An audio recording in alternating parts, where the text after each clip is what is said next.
Welcome to Wednesday Night Live on the Inside Texas Football YouTube channel, powered by InsideTexas.com. We got Justin Wells. We got Coach Dub. We got some great recruiting stuff to talk about. Both these guys help make some of the news happen, I guess to say, with predictions. So we'll dive into that.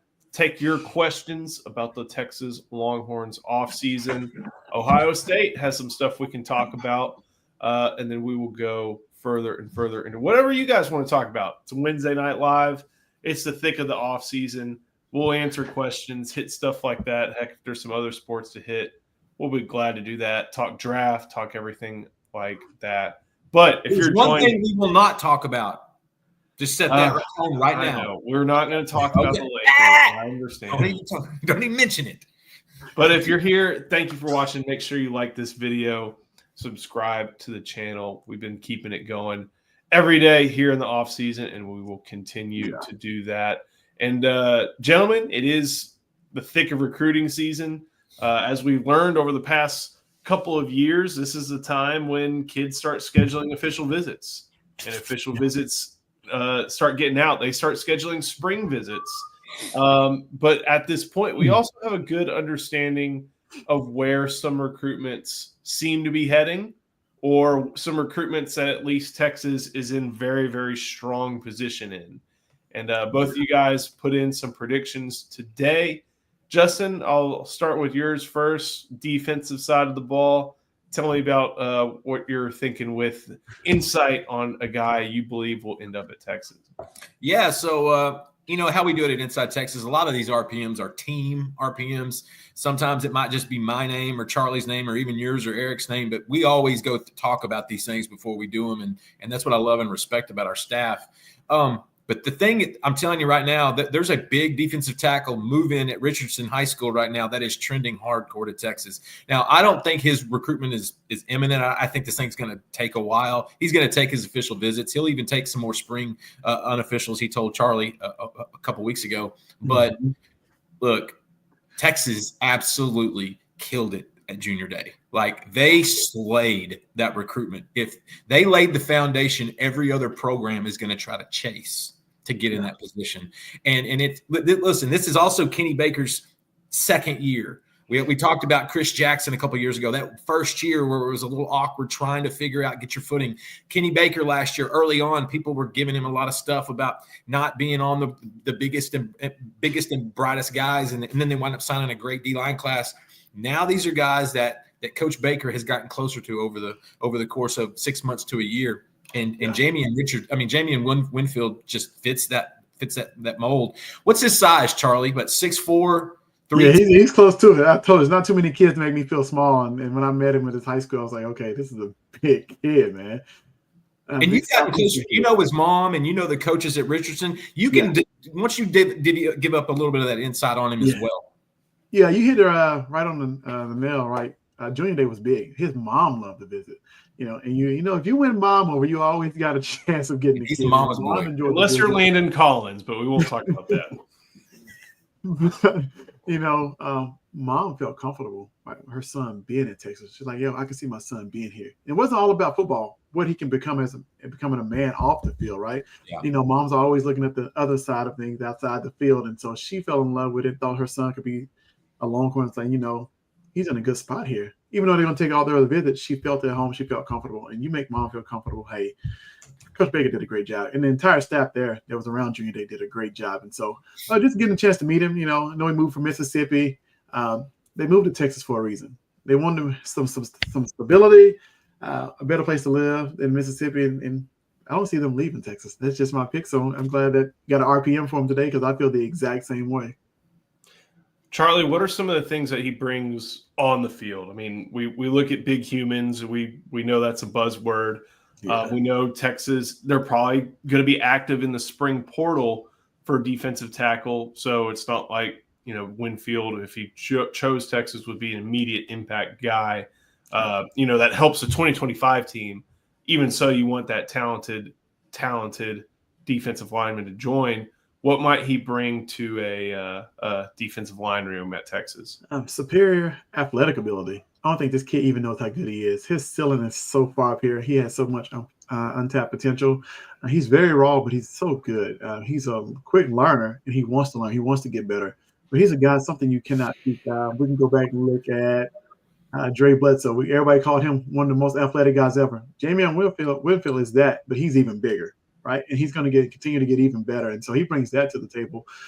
He said he didn't want to be put in a box. One thing I loved about him, he said, I can play the 7, 5, 3, or 1 technique. I can do it all. He's versatile enough, and he's fast enough. He has good feet. He's very strong, so he can hold a double team point of attack. He also can rush off the edge. Like, he has all the tools to be great. And he's, like I said, just not a lot of bad habits because he's still learning the position. You get the guy like that, you can kind of mold that clay into something, and you got a special player. Charlie, one more quick thing. I know we've talked with Texas for the past couple of years. When you look at Tavondre Sweat, you're like, oh, that's the nose tackle. And you look at Byron Murphy and like, oh, that's the 3 technique. But PK switches that up. Mm-hmm. And I know that that's for a reason. Does someone like where would he fit in a PK defense? Would he be that kind of moved over Tavondre Sweat type but still playing 3 tech, or would he be the one or nose that's doing things you'd expect from a different position player? Like how might he fit in PK's defense considering the roles he has? I would say honestly it really depends on the package and personnel they're in. He could play the 3. But in a dime rush situation, he could be the 4 or a 5 technique. He could play the 1 certain situation. If you want to put a ton of speed on the field and maybe you got him next to Burke and then 2 quick edges, he can play the 1. If you want to put like the NASCAR package out there, right? The quick, fast, athletic guys who can just rush the passer. So I think it's a guy you can kind of move around. Not only him, but you see a ton of guys he's recruiting like that. Look at Mr. Landon Jackson, another big athletic kid that fits that mold, who can be versatile and play multiple positions. That way you never know what's coming at you as an offense. And, you won't expect a guy to line up as a 1 every single time and kind of kill him. Oh, that's the strong shot. We're going to run to him. Like, you never know where these guys line up. I think the versatility makes him special. But in a PK defense, it just really depends on where they want to put him in a certain package, honestly. Hey, imagine this real quick. Justice Terry at that big edge where Sorrell's at, Josiah Sharma at the 1, Winfield at the 3. You going to run on that? No. Try. It won't be fun if you can try. Saquon Barkley is the only person running against that. He even had a tough time until Chris Jones got knocked out. Justin, who's the big competition for Winfield for Texas? That's a really good question, Joe. I honestly think it's Texas versus the field. I would initially say Ole Miss because he's from Mississippi, but there's some fact patterns here that I don't think that they want to go back to Mississippi. I think they moved for a reason. And I think that kind of crosses out Lane Kiffin's troops over there. And so I'll be totally honest. I think Alabama has his attention, which, he's from Mississippi and it's the land of giant D linemen for the last 10 years. Alabama's going to have your attention. Notre Dame's trying to jump in the mix. USC has been trying to get him. I think they're going to try to get him out on the West Coast if they haven't already, Charlie. Yeah. And so really that's one reason we kind of felt so confident about Texas is because it's not like he's stomping his foot and saying, okay, I like Texas, but I also want to see this and this. It's Texas in the field. And so I think unlike the other RPM that we're about to talk about, which is going to be a one-on-one bloodbath, this one I think is more Texas versus the field, which is another reason it gave us so much confidence with this pick. Yeah. Anything else on this one before we're ready to move on to the offensive side of the ball when we're making some offensive recruit predictions? Coach, you were able to go ahead and talk to a few different sources, a few different people involved in this recruitment, and you made the call that you think Javian Osborne is going to end up a Longhorn. We know, thanks to not just our own sourcing, from our good friend EJ Holland over at the Wolverine, and just from Javian's words that he's provided to us, Michigan's up there. But you think Michigan is going to finish second in this battle with Texas based off your pick today? Yeah, definitely. Like you said, he's put in his own words that, Michigan and Texas were his top 2. But I feel like I put the RPM today because I really feel like Texas is the pick because Coach Choice decided to stay and not go to the Cowboys. And he got some stability. He knows who's going to coach him. Ding, ding. He knows who's going to coach him. And that was not only huge to him, huge to his father as well, right? Yeah. He spent all this time getting to know Coach Choice, who's believed in him since the freshman year. He always goes back to that, like, man, he was one of the first coaches to believe in me and believe I can play at the next level. That sticks out to a kid, right? Because he believed in my ability before everybody else. I mean, you saw something special in me and what I could be before I could see it in myself. And so that was huge. And him and Coach Choice have a really good relationship. He's been to Texas numerous of times. Latest been on Junior Day, and he's coming back June 13th for his official visit. And so you look at his list, he hasn't visited many other schools that much. Texas is the most visited school in his list. I know, to me, that feels like home. You go where you feel comfortable. You go where you like it at. And I feel like that's Austin, Texas. And he has such a great relationship with Coach Choice. And then another thing is Texas always recruits multiple running backs. He's looking at his future. I can still be very productive at Texas, but save my legs at the same time for the future. That's huge. If you go to Michigan, you're going to be a one-man band and you're going to get 30, 40 carries a game, right? That's what they do. And so that's the kind, you got to kind of weigh your options on that. Do I want to save myself for the future, but still be productive and still get drafted? Because Texas has shown you still got a chance to get drafted very high, even if you share carries with other guys. What is there to lose by coming to Austin? I mean, Bijan had Roshan Johnson, Jonathan Brooks had CJ Baxter. And the main guy still gets carries, but he doesn't get every single one because Tashard Choice has faith that the guys he's bringing in will be able to carry on, when those guys are off the field. Charlie made a great point with the Tashard Choice deal, him turning down the Cowboys and coming back to Austin. That was huge. Charlie and I both, I think, connected with Javian and his dad right after that because his dad was asking me about that throughout that whole interview process, which he should. But here's the other thing that wasn't mentioned. I think that's a big, big help for Texas. It's the development of the backups. They've noticed when CJ went down, they noticed Trey Wisner turning in, 1,000-yard season, as the third string. That's significant to them. Jaden Blue kind of injured back and forth, getting highly productive towards the end of the year. That was very major for them. And so it wasn't just handing it to a 5-star tailback and watching him go behind a big offensive line and get 1,000 yards. It was the third string that hasn't even been talked about. When we talked about off-season stuff, we didn't talk about Trey Wisner last spring. Let's just be honest. We love the kid because he was a special teams kamikaze. We weren't thinking he was going to go for $1,000 in yards. We talked about him in that role. Yeah, exactly. And so that, to me, I was talking to Mr. Osborne a couple of weeks ago about, just that about, man, it's not just handing it to the best back. It's getting the most out of each one of those backs. And if you ask any of those running backs, they will lay in traffic for Choice. That resonates huge for Javian and his family. Is there anybody else alongside Michigan? Is there any other team to really take note of? A&M's trying, but I don't see it happening. I think Alabama was trying, and that might be something. Georgia tried too hard. That's not going to happen. SMU might be third.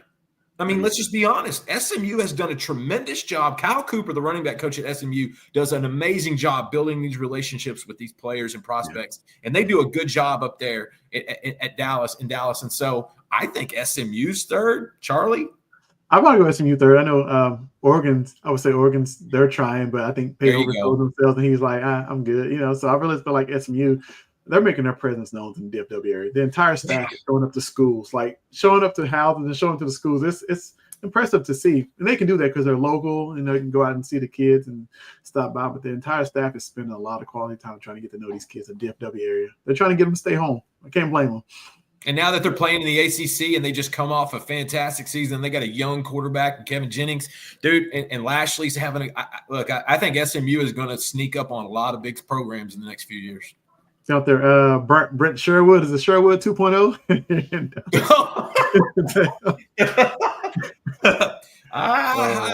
Man, let's bring back the Pony Express. Oh man, hey, the thing is like SMU did a great job of, this will be real quick, being like the come back home portal destination. Yes. Now that they're in the ACC, they can be the come play for us destination, and that's a new dynamic. That Texas, you're in the SEC, you're recruiting against bigger programs. not even air quotes, bigger programs, but like there's still that factor. If you're on the I-75 corridor, you can go 30 minutes, go back home, go play. So that's a little bit of a new recruiting dynamic that I think we'll have. They've got some new renovations going on. Then in the next year, that place is going to look just spectacular. And the one school that's hating that is TCU. They are not happy with it.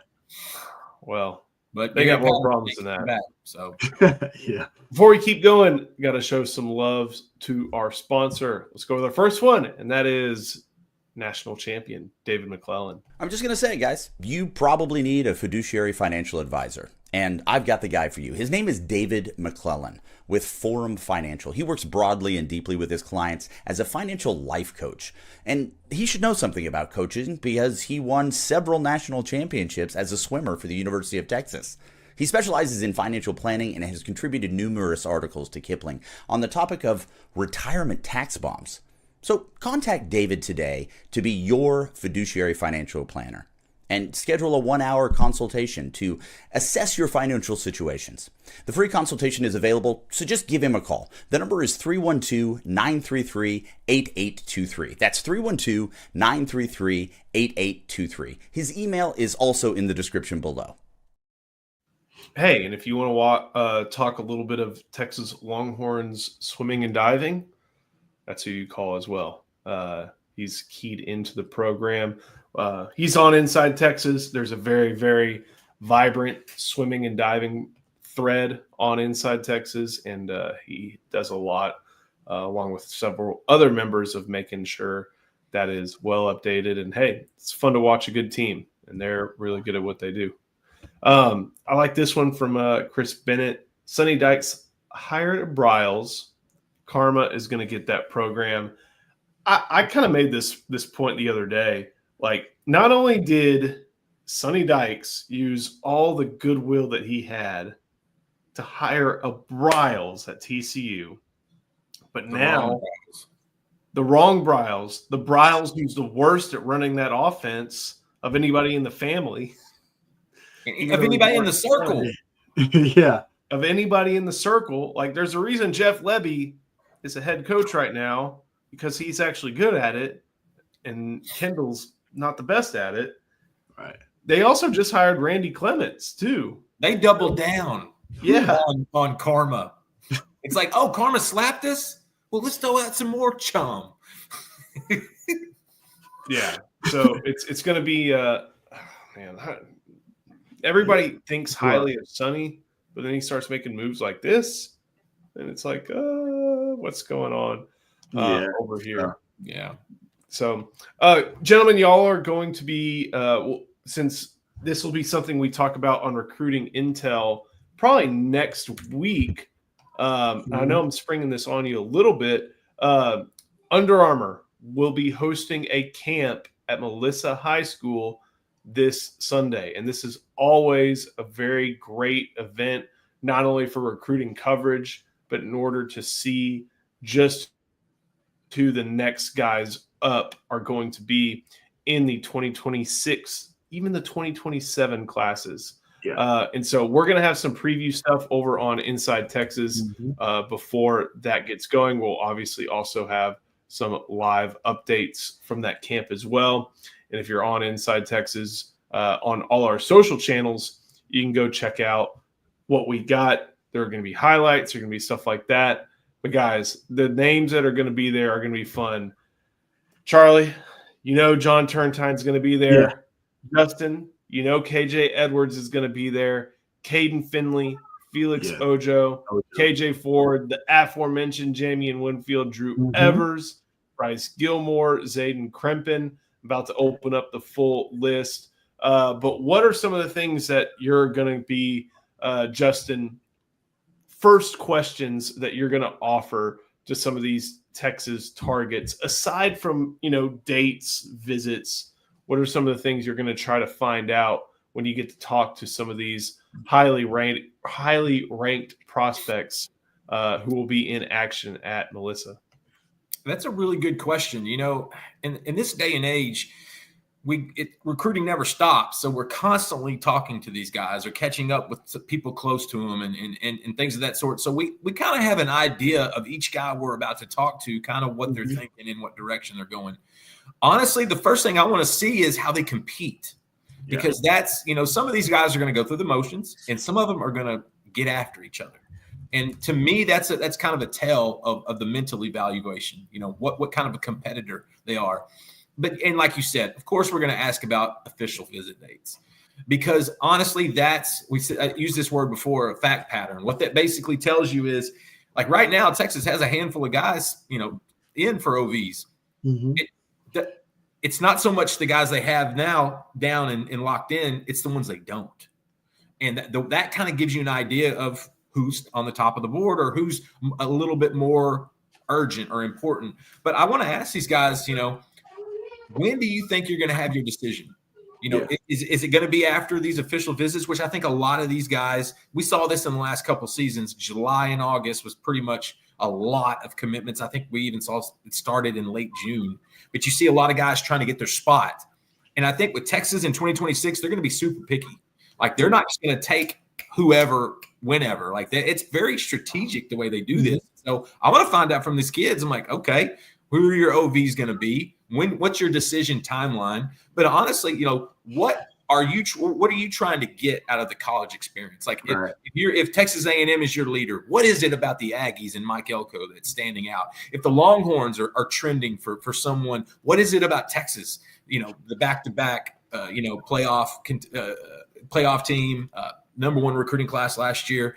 Every kid is a little different, and so I just want to see who competes.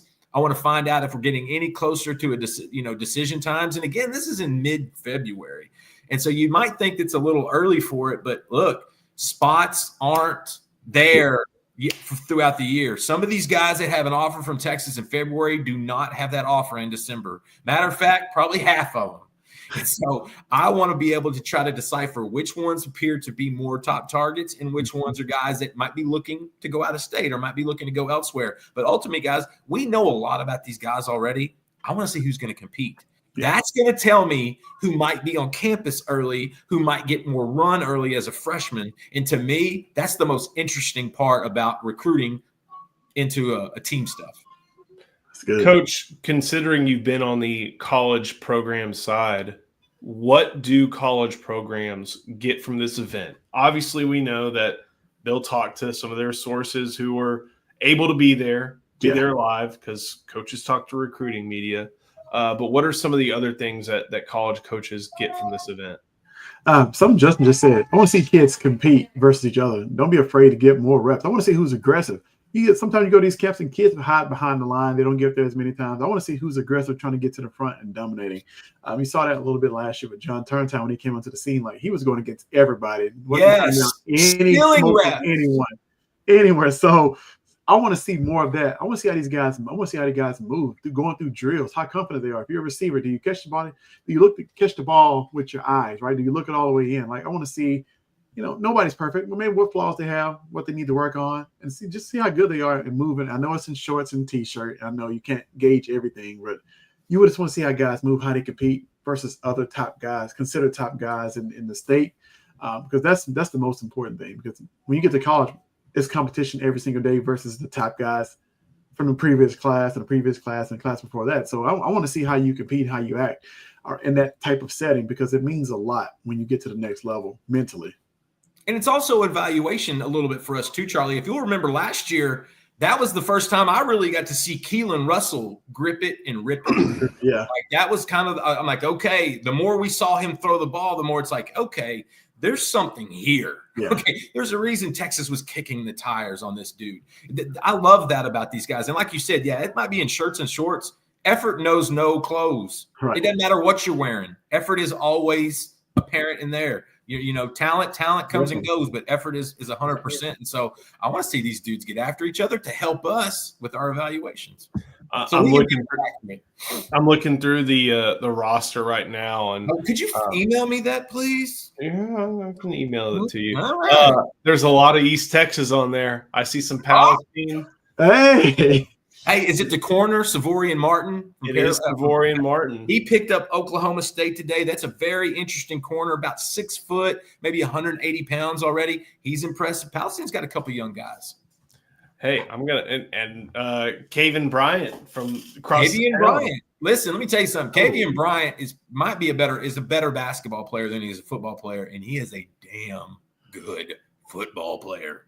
Like, he is a dude. Michigan offered him late last week in football. Should probably do it in basketball as well. Kavian Bryant is, and that's not that's the other Palestine. That's the Westwood side. Yeah.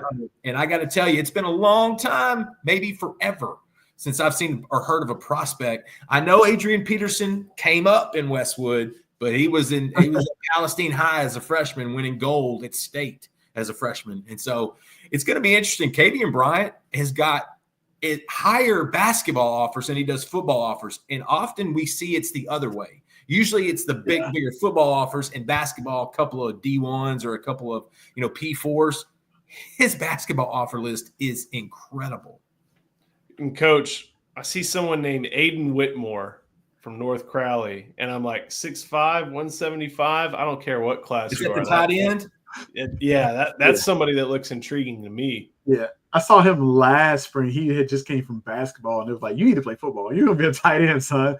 And so I saw him in the weight room. He's gotten bigger, but he is absolutely good. He's a stud too. Man, they got so many at North Crowley. Like it's amazing to see so much talent in one school in one place. But he's gonna put on a show. I mean, I got to see a little bit of him work out and go through drills when I went to go see John Turntine not too long ago.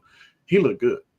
I mean, he's sitting there running with some of the fast DBs they have there, running by and running past. I'm like, okay, you're a tight end? Yikes, man. And so I can't wait to see him perform. There's so many kids on there. I did see some Dangerfield kids on there too. So there's a lot of East Texas on there. This is gonna be a good showing. So one thing that I think we've kind of touched on this a little bit, we'll touch on a little bit more right now, is that some of Texas' top 2027 quarterback targets are going to be here. Peyton Houston will be here. Colton Nussmeier is going to be here. And as we know, this starts getting going earlier and earlier for all these players. Justin, we know Peyton Houston pretty. We know his name, but we've seen him a couple times already. I'm curious if you feel like Sark or AJ Milwee is, I don't want to say in a hurry, but moving with some urgency on 2027 quarterback, or because of the fact that he's got Arch, Trey, KJ, Dia, they can let things play out. I at quarterback, I don't think they let things play out. I do think there is always a little bit of urgency at that position, especially with Steve Sarkisian, former college quarterback. And so I think they would like to have a good idea of who that 2027 guy is going to be by midsummer. I think they're going to have those guys come back like they did last year and camp in early June, have them throw, go through 7-on-7 stuff, kind of get a better idea. They did that with Dia last year. Dia was the best passer. They did that with Peyton Houston. They did it with your boy Grant Edmonds as well, who is committed to or Brady Edmonds, committed to Ohio State. I'll tell you this. I think Colton Nussmeier is the new name that people need to know about. Yeah. Coach Williams had already written up some stuff about Colton. I caught up with him.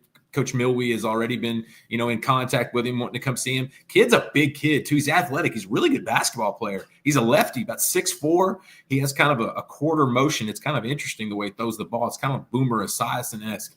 He's a guy that I think people need to pay attention to. His dad was the quarterback coach for the Super Bowl champion Philadelphia Eagles. So and his older brother, Garrett Nussmeier is returning starting quarterback at LSU, and I'm a big fan of Garrett. I think he's going to be a great quarterback in the NFL one day.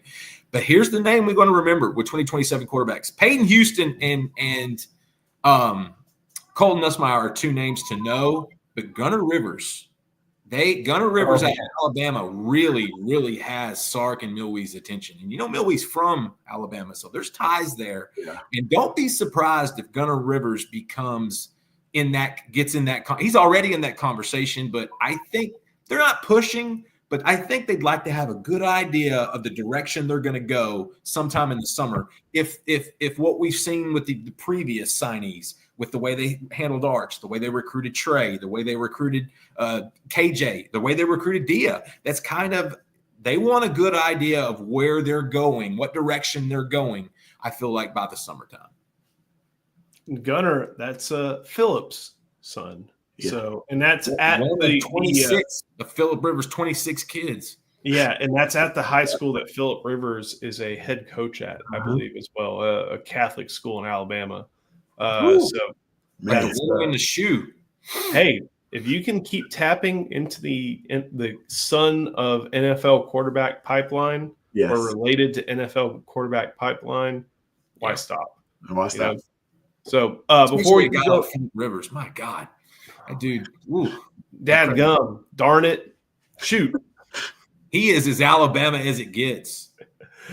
Oh, man. Before we keep going, one more ad break. Got to show some love to our sponsor. That is Laura Baker. Hi, I want to tell you about Laura Baker. If you're looking for a new home in the 512 or even at this point, let's face it, 737 area code, there's only one number to call. That's Laura Baker at 512-784-0505. As a member of the elite Andy Allen team with Keller Williams, Laura has helped Longhorns find the home of their dreams in Central Texas. Just ask our resident sex symbol, Ian Boyd, who moved all the way from Michigan to Texas with Laura's help. Laura can help you find what you're looking for in the 512, the 737, or even parts of the 254 and the 210. Just, give her a call at 512-784-0505. Her email is in the description as well as the rest of her contact details. She's a friend. Give her a call. Give her a call. Please get some questions in the comments. We'll be running through those, and we got some really good ones already. I know we got some basketball ones. About to say, we're going to have to hit this eventually. Yeah. We'll hit it late. But we got to go with Billy Austin. I like this one. Since Niblett is one of the fastest guys on the team, shouldn't he be moved back to wide receiver? Justin, I'm in favor of moving him back to wide receiver. I think he can be a special teams demon, kind of like he was a little bit this past year. I think you give him a lot of praise for being willing to switch to running back.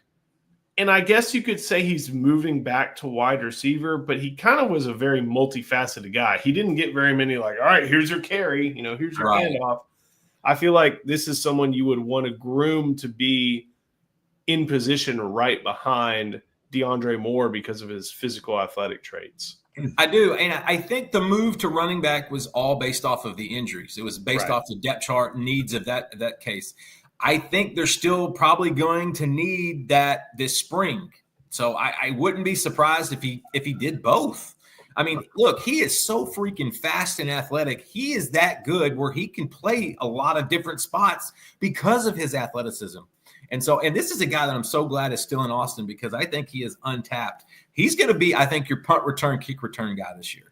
I think he is going to be the one that goes back there with the heel on the 10 and ready to go. And so that's going to give him some opportunities. But he's going to be a guy, just get him on the field. A jet sweep would be a killer thing for him. But I think with Niblett doesn't have the best size for either position. To be totally honest with you. I mean, it fits at receiver for your smaller group. And I like what you're saying, being behind DeAndre Moore. I just think he is a guy that's going to go different spots. I think he's a guy that when the team says, hey, we really need you to do this, he's going to jump into that room and do that. And I think at least this next year, that's going to be his role, kick return, punt return specialist, and whatever helps the offense, whether it's coming in at receiver, coming in at running back. Once they get that depth chart changed, I think in the running back room, I think you'll see him move back to wide receiver. Maybe not this spring, but maybe perhaps in the fall. I think one of the things, and our guy David Keith Williams brings this up, I don't see breakaway speed. I wish Texas had one burner at running back, which would be a great reason to keep Niblett at running back. I think he's got that breakaway speed. That's the thing. He has the breakaway speed. Yeah. But what you might be trying to do, Charlie, is putting him into the Jaden Blue role. The difference between Niblett and Jaden Blue is about 15 pounds. Exactly. I was thinking more of your Keelan Robinson role. He fits that perfectly. Catch the ball at the backfield. He may get a few touches, run the football, but you can move him around and throw him the football and get the ball multiple ways. So I think he fits that more than anything because he's an athlete to me. He's not a true receiver, he's not a true running back. He's an athlete. Just get the ball in his hand and then special teams and let him be special. Give him his 10 to 12 touches maybe and see what happens. But I think that's the type of player he is to me. I'm kind of on the team of unless the type of player is special, Xavier Worthy, you want the athletic guy being your returner on kicks and punts. And I know Matthew Golden may end up being a first-round pick, but he was so valuable to the offense, and the drop-off behind him, especially after Jonte Cook left, was so steep. I didn't really want DeAndre Moore or Matthew Golden there on kick return. I think Niblett would be a great kick returner, and let that be the role that he dominates in. And that would be this year, right? That's yes. what I'm thinking for 2025, and then we could see what he turns into next year because he's still young. Right. So I would love to see him there, just because we know he's got that track speed. We know he's the fastest player on the team. Yeah, trust me, I do. So I would love to see him be a part of the special teams and let him. A part of the thing is he hasn't gotten a ton of regular snaps. Right. Give him a featured role. Yeah. Sometimes you have to keep your talent around in very creative ways, and that's a very good way to do it. Yeah. Hey, you're catching every kick. Well, which kicks? Every one of them. That's a good way to keep somebody on your roster. And maybe the less high blood pressure of our boy Silas Bolden. Hey, you really think that's going to change? I don't know, man. Silas just he's scared. You're either coaching it or you're allowing it. That's true. I'm getting that made on a shirt for Joe because that is his mantra. Oh man, yeah. It's one of those things where like you've got to. And one of the things about special teams that I think is forgotten, and Coach, I think you know this, is that bouncing balls typically go back. You lose yards on footballs that hit the ground. Exactly. Or if you catch it, it's not going anywhere. And that can be, that's a first down you don't have to pick up. That's a 2nd and 3 you don't have to pick up. Oh, that's huge. And trust me, every Sunday or Monday, that's talked about the field position. We started out with 30 more yards than the opposing team, like 3 first downs more than them. I think with Silas, honestly, he didn't get as many touches on offense. That was his opportunity. He's taking it no matter what. I'm going to make this happen, right? That's what he was thinking. That's what he was thinking. Like, this might be my only opportunity to get the ball.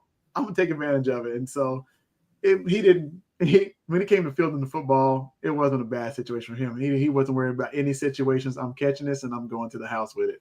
That was his thought. So I don't know, going forward, like you said, either you're allowing it or you're coaching it. I think going forward, does everybody else has that mentality to do so? Or are they going to do what the coaches tell them, or are they going to kind of go rogue and say, like, I'm going to play. You can guide me when I can play, you'll celebrate me, or I'm just going to do my own thing out here. You really see who has that mentality to do so. I think that's key. It's hard catching that ball when people coming down at you, running down full speed at you. What are you going to do, right? You're going to call a fair catch, make the right decision.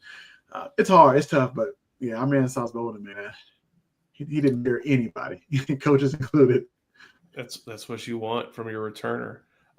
This one will take a little bit of thought, but we'll jump into it. How many guys does Texas send to the combine?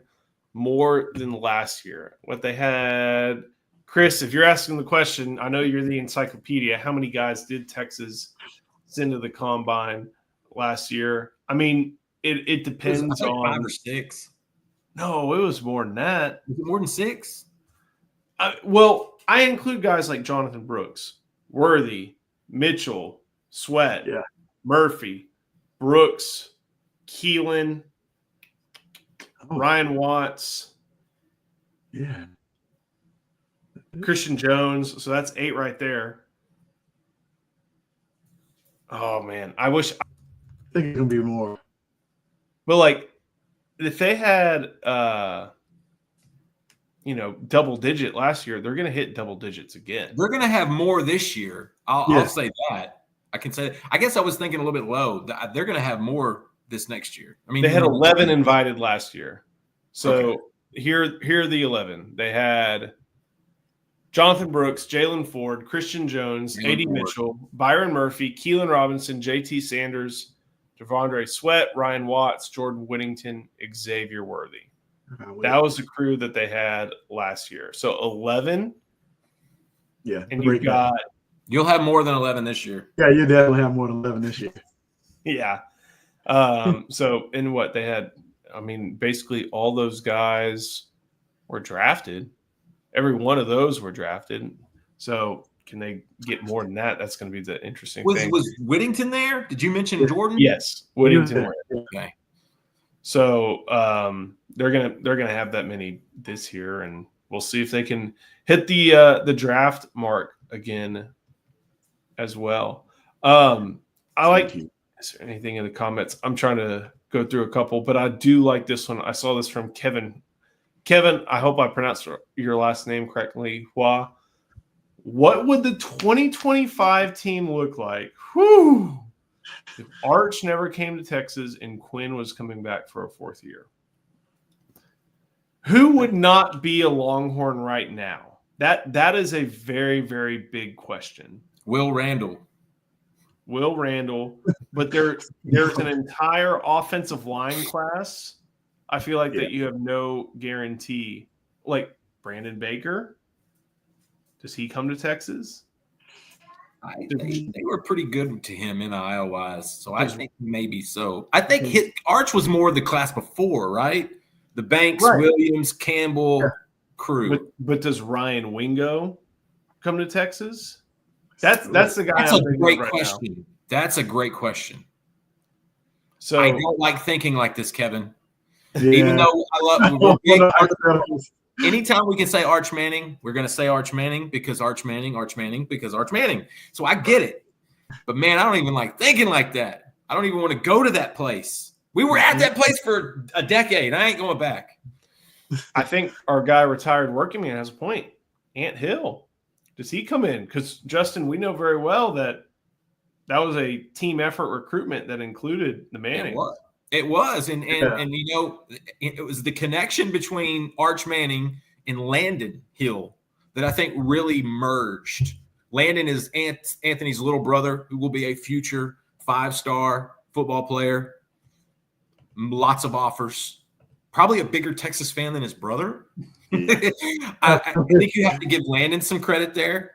But, you know, it's just so funny. You know, think about Michael Taft and his influence on that recruitment. And does he, you know, reappropriate that somewhere else? I don't know. Again, Kevin, it's a good subject, but I just don't want to go to that place.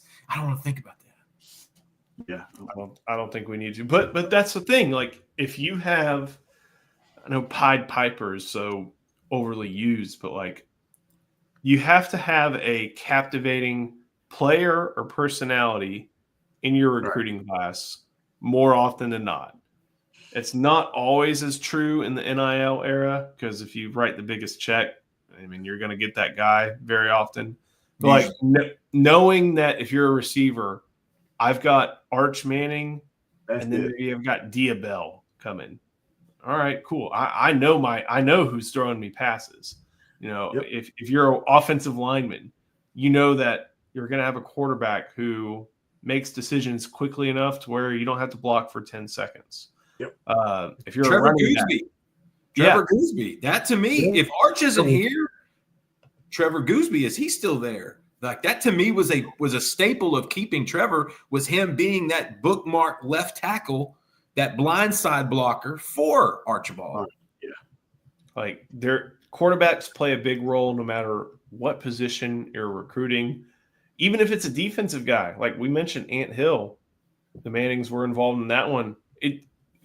It helps with the cool aspect of it, you know, just the fact that it's like, oh, hey, like Arch Manning's going there. I want to be in that class.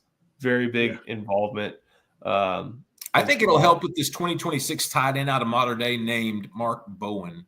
I think Mark loves the idea of potentially catching passes. I think it could help with the next class, with some of those receivers that they're talking to and trying to bring in. It definitely helped with 25 and with Wingo in 24. So, again, Kevin, good subject, but I'm still not to go there. You got some parents still kicking the trash cans. Man, my son should have went to Texas to play with Arch. It's a business decision. We should have went to Texas to play with Arch. It just made sense, but you chose elsewhere. So, yeah, everybody's going to sign to play with Arch. If he's not here, I don't want to think about it. That storyline will probably be something we hear more about in the portal window. Just because that's a good point. Because there's going to be some receiver who's like, I got to play out and make my last year the best. And Texas is bringing in one more receiver post-spring. Right. So that's going to be one of those things that helps with whoever they go and get. And another good. That's actually a great point. Chris Sims was a staple of getting. That was part of Mac Brown's sales pitch. It was that. It was getting those. And I think that actually parlayed into Cedric Benson's in the next class, playing with that, being with that group as well. And so credit to Mac, credit to Chris Sims, and credit to that trio. Man, those boys were good. But I got to tell you, as good as Roy Williams, B.J. Johnson, and Sloan Thomas are, I think these young receivers can be as good, if not better. I really, really do. I like this one. AJXOXO, thank you for chiming in with this one. Coach, I'm sending this one your way. Michael Terry should be tried at running back full time. Have you seen his high school highlights? My goodness. His plays from running back show a ton of burst, speed, cuts. He has it all.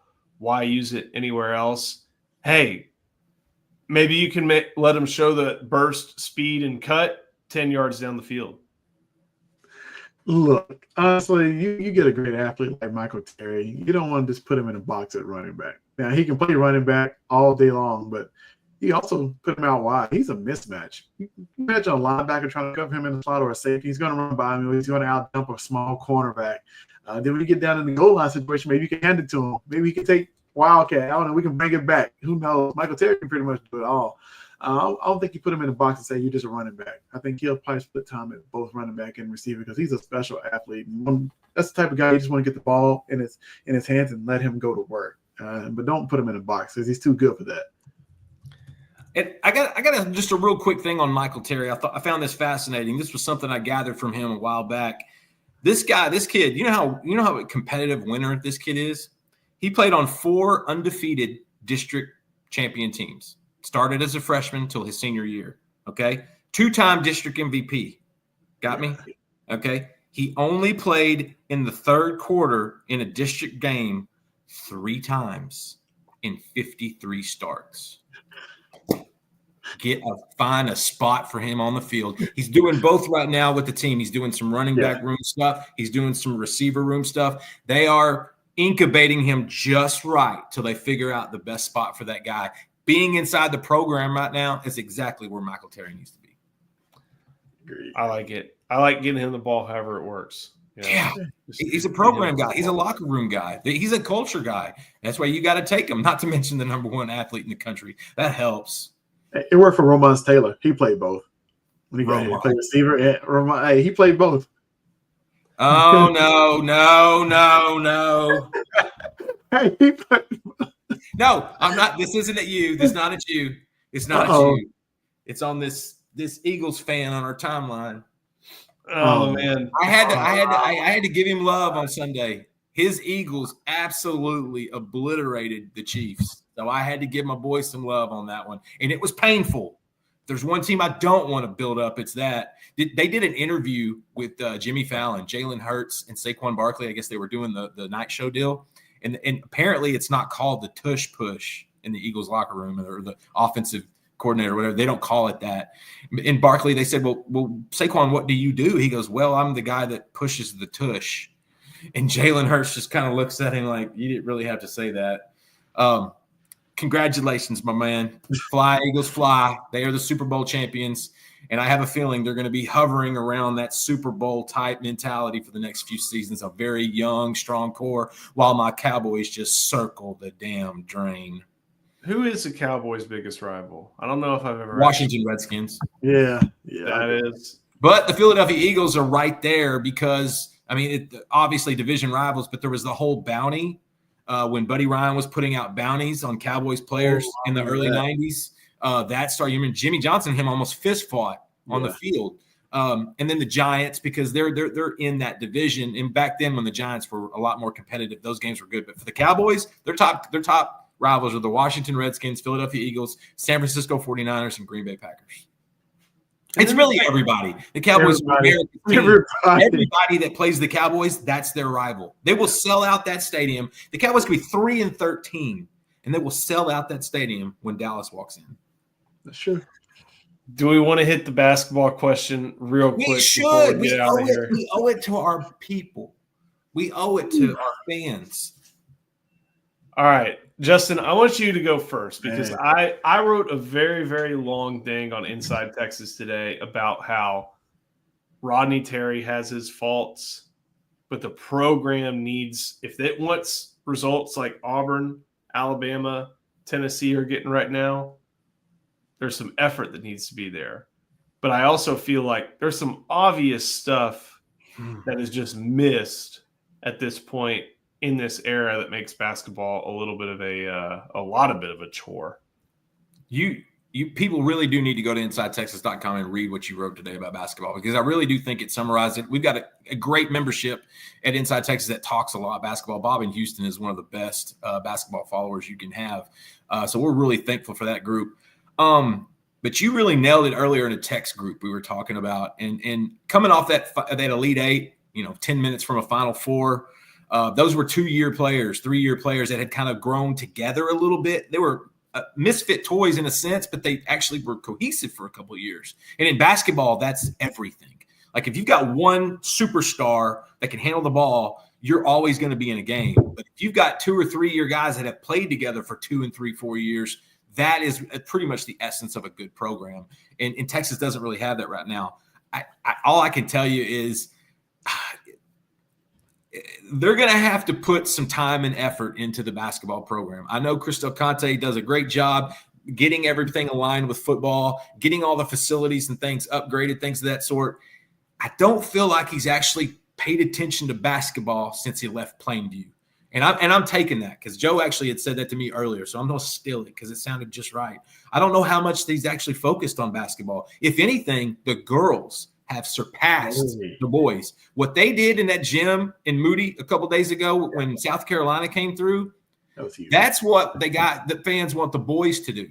The problem is Vic Schaefer is a coaching SOB, okay? And he's a recruiting son of a gun. And they've got a great core there of people they've had for years and recruited.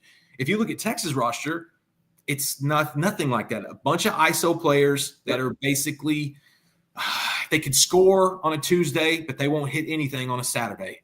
It's kind of pickup ballish. There's some NBA to it, but like bad NBA ball to it. And so until CDC goes, you know what? I don't like what's going on with the basketball program. I don't know what's going to happen. But if they don't make the tournament, and even if they do, I don't think it's a tournament team. Like if they make a run, that is great. And that would be awesome. But I don't even think they're a tournament team. We're going to need to start talking about a new coach. And now that football is in such a great place, baseball is in such a great place. The facilities upgrades are in such a great place. Softball is in an amazing place. Girls basketball is in an amazing place. The guy has one more job to finish in Austin, and that's to make sure boys basketball is in a great place. And it starts with Rodney Terry. I'm a big fan of Terry as a person, but as a coach, you got to be a grinder. I know Chris Beard, did what he did, and you're going to get fired for doing that kind of stuff. There's no threshold for that. But you got to find somebody that loved coaching at Texas. And Chris Beard, that was his dream. So you're going to find somebody else. It's not going to be a Dan Hurley. It's not going to be a Nate Oates. Me personally, I would go down I would take a Brinks truck to Jay Wright's house and basically give up my son. If I thought that he would be, it's the same mentality I had with Brad Stevens. I still to this day would do unspeakable things if Brad Stevens would have come to be the coach at the University of Texas, probably the best basketball mind in the last 30 or 40 years. I want to love Texas basketball, Joe. You know me. You know where my heart is. But I don't think CDC's got that urgency with the program right now. It has not been made evident quite yet. And that's not to say it doesn't exist, because I think it can exist. But like Go read what I wrote. What I basically said was you can look at Rodney Terry, who built a team filled with isolation offense. Yes. A team that lacks a big man, and depth at big man. A team that does not 100% fit around Trey Johnson, which they did very, very great job to get him. But if your expectation is to never miss the tournament, which I feel like I sense a lot of Longhorn basketball fans think that's the way it should be. Understandably so after what Rick Barnes did, making 14 in a row, missing one in his time at Texas. It takes effort top to bottom, not just head coach to, walk on, program-wide, athletic department all the way down to do that type of thing. And that type of thing, making the tournament every single year, is typically reserved for like the Kansases, the Dukes, the North Carolinas, the Kentuckys. Like I know Rick Barnes brought it up to that level. That was Rick Barnes' standard, Joe, and that's what happened for a long time with Rick Barnes at the helm. That's why I think fans are kind of entitled in a sense because of what Barnes did for them. But that type of thing, Fingers didn't even do that. Barnes didn't do that at Tennessee. Bruce Pearl didn't do that at Auburn when he started. Nate Oates missed the tournament. Like, making the tournament every single year is very difficult. But if that's the expectation, and if they let go of if they decide to let go of Rodney Terry for not, among a number of other things, right, for not making this tournament, I need to see Texas invest in men's basketball, and not just NIL. That's a big part of it, but program-wide with assistant coaches, with effort, with stuff like that, to show we are giving you, this head coach, all the stuff you need to be in the field every year, especially in what's become a tough basketball conference. Yeah, I think it's very possible, but at the same time, it's one of those things where I can also look and see the fact that Shaka Smart was at Texas until 2021. That's some of the holdup. Some of the holdup was getting that new arena because they thought the Irwin Center was a little too big for a college team, or they couldn't fill it. And so there was that whole talk about, well, if you would make an effort towards building them a basketball arena, and they built a beautiful one. Beautiful. And now they're still trying to piece that. Here's the thing. They wouldn't have built that arena unless the school decided they want to put a hospital on top of where it was. Amen. Like that was the impetus. Just preaching over here. That got them off their ass. So the work has been done. It's just not complete. Where in all the other sports, it feels completed. Boys basketball feels like you get an I on that report card. You're incomplete right now. You got to finish the 6 weeks strong. Yeah. And I think, look, the way I've tried to approach, he's going to be a head coach in the NBA one day. Yeah, the way I've tried to approach it is that the season's not done. Like, they could rattle off 6 in a row, finish 10-8, probably end up as a 7 seed at that point. In a strong SEC this year, much stronger than I anticipated. Yeah. But then you're starting over next year. Are you going to support Rodney Terry when he replaces 6 seniors and Trey Johnson? It's just one of those things where you have to show. No matter who's the head coach, you care. And I like this from Cesaro. I know, Chris, that you asked this as well. Who is the last portal player the next portal player, the next 5-star, the next high school prospect that Royal Ivy talks to will be the first.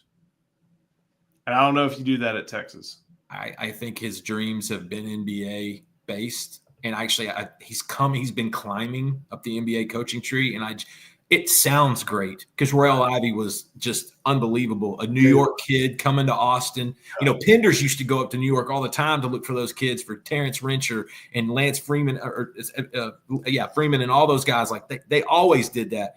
You got a Royal Ivy to come down, be a defensive stopper, be a key cog on, I believe it was that Final Four team. Yeah. I just think he's an NBAer for life at this stage. Could he be talked into coming and coaching in Texas? That's a whole other thing. But we need CDC to kind of make that, just go in that direction. Right. I remember last time Ivy interviewed, which great, he needed to. Yeah. But the two things about Ivy, one is a very great mark for why he would be a good Texas coach. That South Sudan basketball almost beat USA basketball, and not like the C team that's got Cooper Flagg being the leading scorer. Like one of the good USA basketball squads in a Frag League. South Sudan, that is a country whose GDP is probably closer to a Toyota Camry than it is anything else. Like almost beat USA basketball. You have to be a grinder to do that type of thing. And that's what it takes at Texas. Yeah. He also did something really smart in moving away from Kevin Durant in his professional coaching opportunities. He was kind of known as a guy who follows Durant. I think he's with the Rockets right now.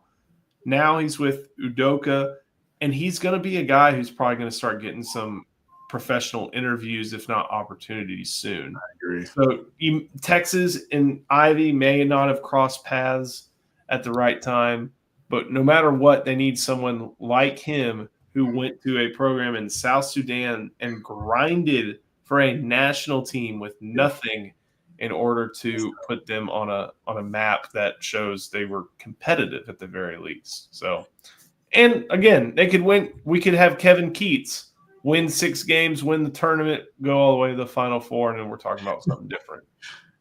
But we kind of know what we're looking at as well.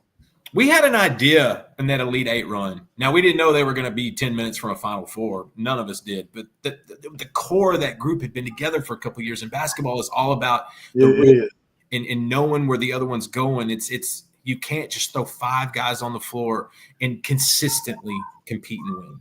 Won't happen. Gentlemen, about an hour and 2 minutes down. Anything else y'all want to hit on? Man, I hope we've just brought it to the fans. This was fun. It's always fun getting to hang out with my 2 guys, getting to talk about all sorts of fun stuff: football, basketball, Philadelphia Eagles. And we didn't talk about the one thing you're not allowed to bring up. So I'm full. My belly's stuffed. Number 77 for the Los Angeles Lakers. So thank you for watching. Make sure you like this video. Please subscribe to the channel as well. We'll be back, Justin, you and I, tomorrow to talk about Mark Cuban's old team and also Texas Longhorns football as well. So, Coach, thank you so much. Justin, thank you. We'll see you next time on the Inside Texas Football YouTube channel, powered by InsideTexas.com.